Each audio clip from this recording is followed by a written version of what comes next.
I was living the American dream. It was everything I had ever hoped for and more. I had a good job, a loving wife, and two bright-eyed children. We were the picture of happiness, enjoying the simple things in life. Simple pleasures like backyard barbecues, where the smell of grilled food filled the air and laughter was a constant companion. And family vacations, where we would explore new places and create unforgettable memories, brought me immense joy. But you know, I yearned for something more, a tangible symbol of my hard work and success, a home of my own, a place that would stand as a testament to my dedication and perseverance. I envisioned a place where my children could play freely, their laughter echoing through the spacious rooms, where every corner would be filled with love and joy, a sanctuary for my family, a testament to my dedication to my family's future, a place where we could build lasting memories together.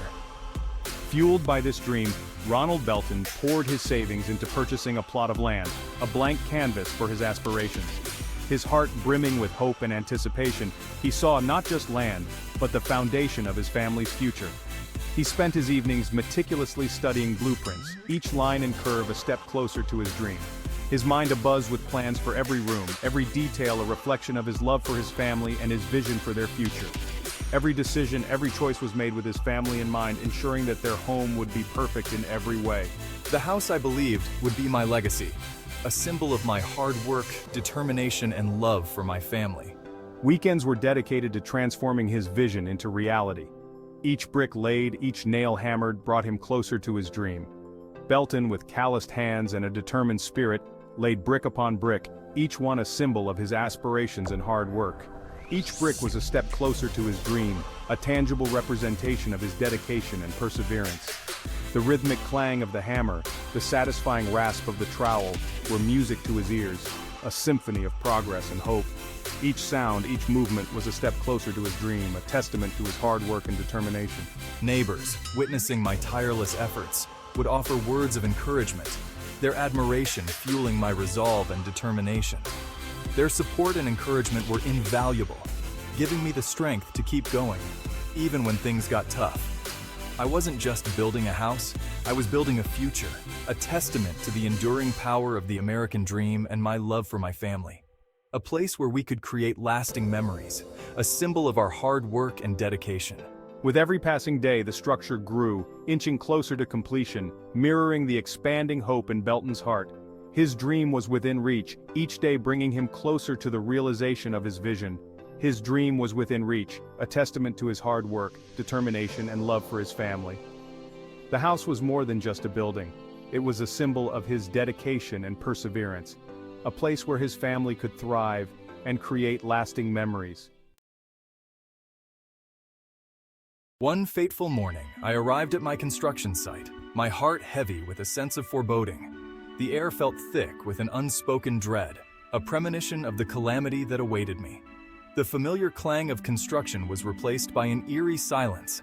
It was as if the world had paused, holding its breath in anticipation of the disaster that had unfolded.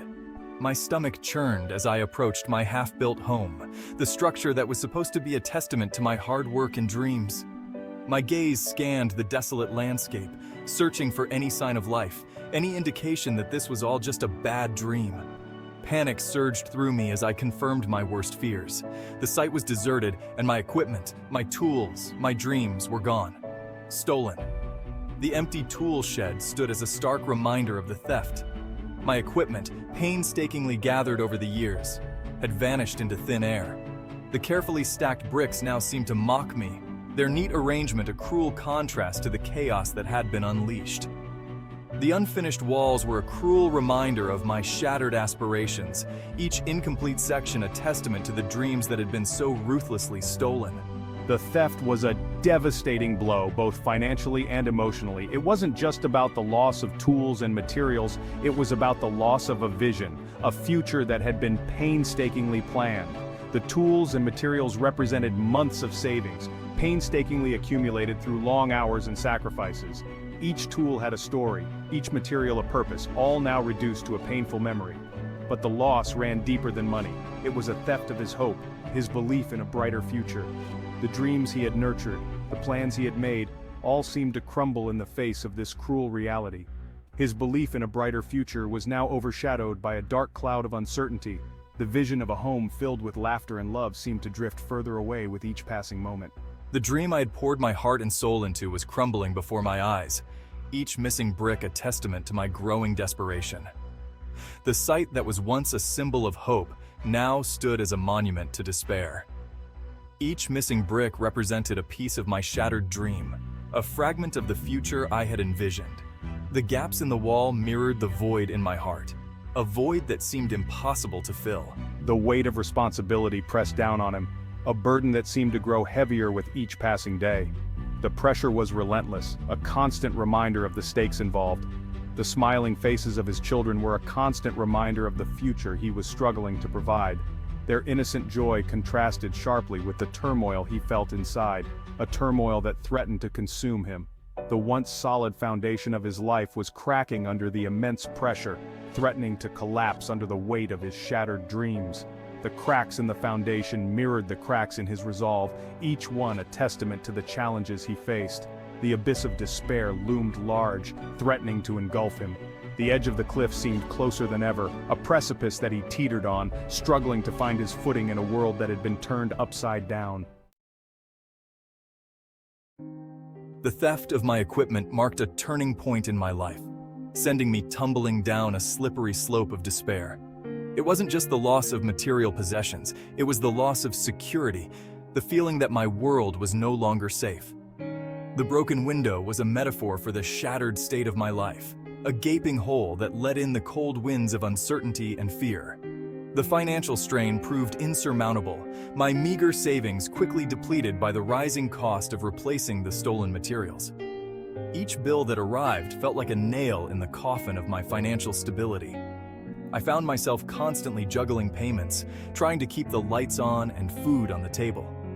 The stress of it all was overwhelming, a constant weight on my shoulders that I couldn't shake off. The once distant threat of foreclosure now loomed large, casting a long shadow over my family's future. The eviction notice on the door was a stark reminder of our precarious situation. My children, too young to understand the full extent of our troubles, sensed the tension and uncertainty. Their innocent questions about why we had to move broke my heart, adding to the guilt and helplessness I felt. The strain began to take its toll on his marriage, the constant worry etching lines of resentment and frustration on his wife's face. The kitchen, once a place of family gatherings and shared meals, became a battleground. The arguments were no longer about trivial matters but about survival, about how to make it through another day without falling apart. Arguments once rare became more frequent, their once harmonious home now filled with a palpable tension. The living room, once a sanctuary of peace and relaxation, was now a place of conflict and discord. The children, caught in the crossfire, retreated into their own worlds, their laughter replaced by silence and apprehension. As my personal life unraveled, so too did my professional life. The stress and anxiety followed me to work, clouding my judgment and affecting my performance. My once organized desk became a chaotic mess, a reflection of my inner turmoil. Every phone call felt like a confrontation, every task a mountain too high to climb. The stress manifested in missed deadlines and careless mistakes, ultimately costing me my job at the National Security Agency. The final blow came when I was called into my supervisor's office and handed my termination letter. Packing up my personal items felt like packing up the remnants of my shattered dreams. The walk out of the office was the longest walk of my life, each step echoing with the sound of failure. The irony wasn't lost on me. I had spent years safeguarding the nation's secrets, yet I couldn't protect my own life from falling apart. The reflection in the mirror was a stranger, a man who had lost his way, his purpose, and his dignity. I, a man entrusted with protecting my nation's secrets, was now drowning in my own personal hell, my life a testament to the devastating consequences of unchecked despair. The confidential files that once symbolized my importance now felt like a cruel joke, a reminder of what I had lost. The darkness of the room mirrored the darkness in my soul, a place where hope had no place. The shame was almost unbearable, a heavy cloak that he wore every waking moment. Each raindrop on the window felt like a tear, each gust of wind a whisper of his failures. The world outside moved on, indifferent to his suffering, while he remained trapped in a cycle of regret and self-loathing. He had failed his family, his country, and himself. The weight of his failures was a burden too heavy to bear, a constant reminder of the man he used to be and the man he had become. His family's distressed faces were a mirror of his own inner turmoil, their pain a reflection of his own. The American dream he had so earnestly pursued had morphed into a waking nightmare, leaving him lost and broken. The broken flag was a symbol of his shattered dreams, the desolate streets a metaphor for his lonely journey. Each step he took was a step away from the life he once knew, a life that now seemed like a distant memory.